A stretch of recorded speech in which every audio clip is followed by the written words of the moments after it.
you are listening to home, you guys that are here. This is the 2013 Student Government Board debate. Hi, welcome to the debate. I guess it's not the presidential debate anymore. My name is Andrew Abood. I'm representing the Three Rivers Slate right now. On the Three Rivers Slate this year, we have Monica Zor and Abigail Zersmith, so we're all running together. Hey guys, my name is Jake Radzwan. I'm running independently for Student Government Board. I'm running with Brandon Benjamin and Mike Knight, and together we are the Forward Slate. We are thinking forward and we are moving forward.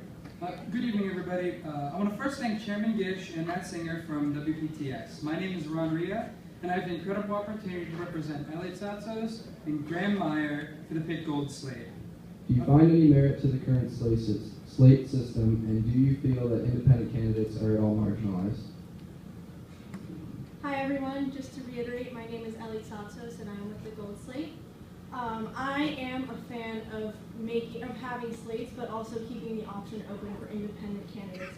The reason for that is because if students run on a slate, they can bounce off ideas off each other and work as a team to target more audiences.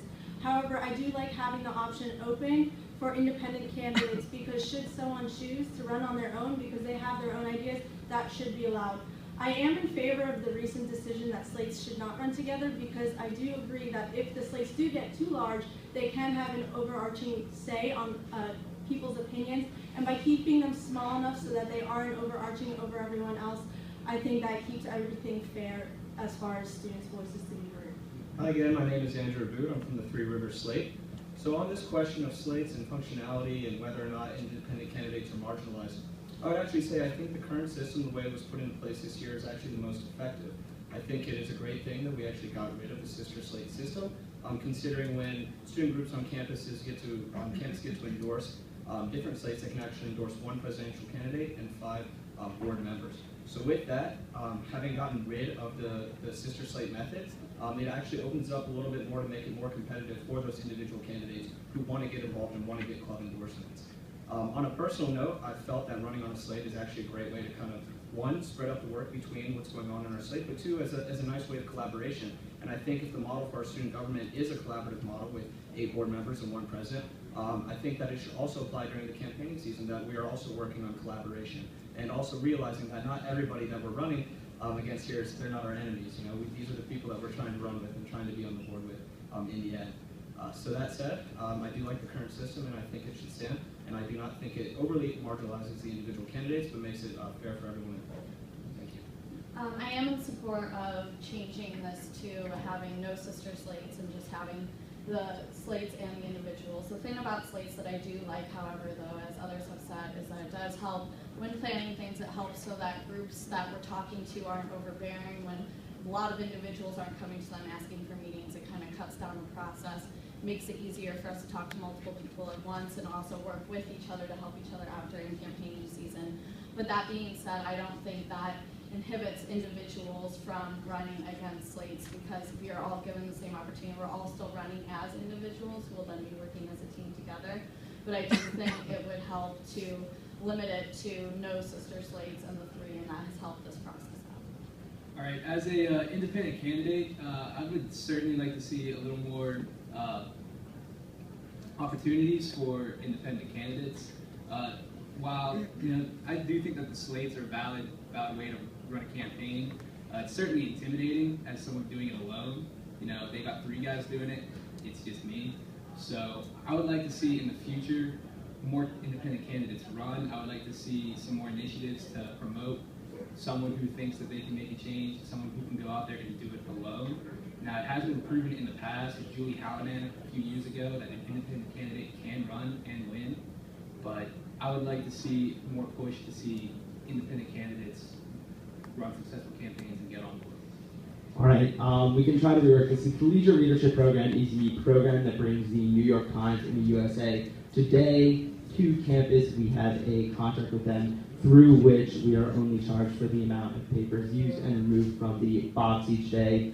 Only non-college general studies undergraduate students have access to these. Each year, the board kind of redebates reissuing the contract. Do you think that it's something that it should be continued and that it is worthwhile endeavor of SGB to promote?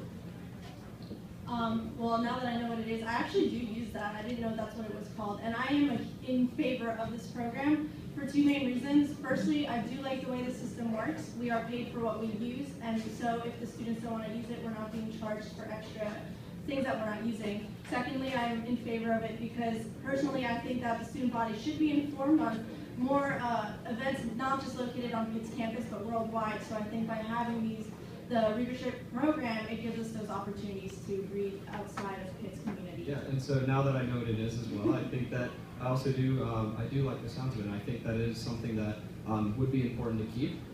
Specifically, just as Ellie said, if we're paying for it, we're only doing it by paying for what we use, so that is a really great initiative. I think, moreover, just having a globally aware student body is also very important, especially for having informed students. Actually, just before I stepped up on stage here, we just got a little message update from the Times. You have 10 seconds. The Times that said there's a filibuster in Congress. So, I mean, these are important things, and I think, again, that's why it sounds like a great program. I do think that the readership program is a fantastic program for the same reasons that the other candidates thought. The fact that we only pay for what we use, we're not wasting money on putting these papers out for the students is excellent. And it does give students the opportunity to read outside of what's going on in the little bubble that is Oakland. So I am all for the program. I am a huge fan of the collegiate leadership program. I make a point to try to stop by one of the boxes every morning and pick up the New York Times, the world-class newspaper that we have accessible to us. And it's sustainable because we don't waste money on copies that aren't being picked up by students. I think there could be some alterations made to it to make some local news a little bit more emphasized in it. A lot of students don't know what's happening in Pittsburgh, so it's kind of interesting that they know what's going on in Fallujah, but they don't know what's happening in their own town. So I would love to see something with the Pittsburgh Post-Gazette or the Tribune where we're available through the program. But I do think it's fantastic, it's very sustainable, and I really appreciate that it exists. Since I've gotten to coordinate around the Survival the past 2 years, I've really gotten to see how teams work, how to pick a good team. And I think whenever I go to pick these positions, in cohesion with the other board members, I think the biggest thing is chemistry. I think the most effective way to get something done when you're setting up a committee is putting people that work well together in the same place. And I think by getting those kind of people who are like-minded and can get along well, I think that's how we'll get the most things done. I think the most important thing when picking any type of person for a leadership position is just knowing that that person has drive and initiative. Whether a person has experience or not, it may speak for their work ethic, but it doesn't necessarily define that they are a good person. So I think the most important thing when looking for someone is seeing that they are willing to work hard and they are willing to learn and that they are willing to do the right thing so that they get the job done and they get the job done well. All right, so regarding committee chairs, at the very beginning of the semester, the Student Government Board is tasked with deciding what committees are even going to exist. What kind of ad hoc committees, what kind of conditional committees are going to remain. The current application process, I believe, is very untelling. I went through it this past year with the Academic Affairs Committee. I think you don't get a lot out of the actual application when the candidates come in.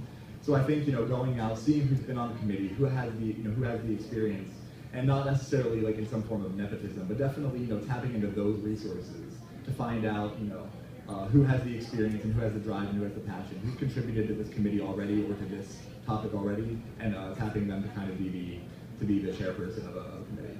I don't think that having people that have specifically been really involved with SUB and really involved with a particular committee will necessarily qualify them as the best candidate. I think the most important thing is that these committee leaders are first and foremost leaders. With that comes that ability to be a team player and to work as a team. And I think that that's actually going to make these ad hoc committees be the most successful in the coming year with the Student Government Board. So, thank you.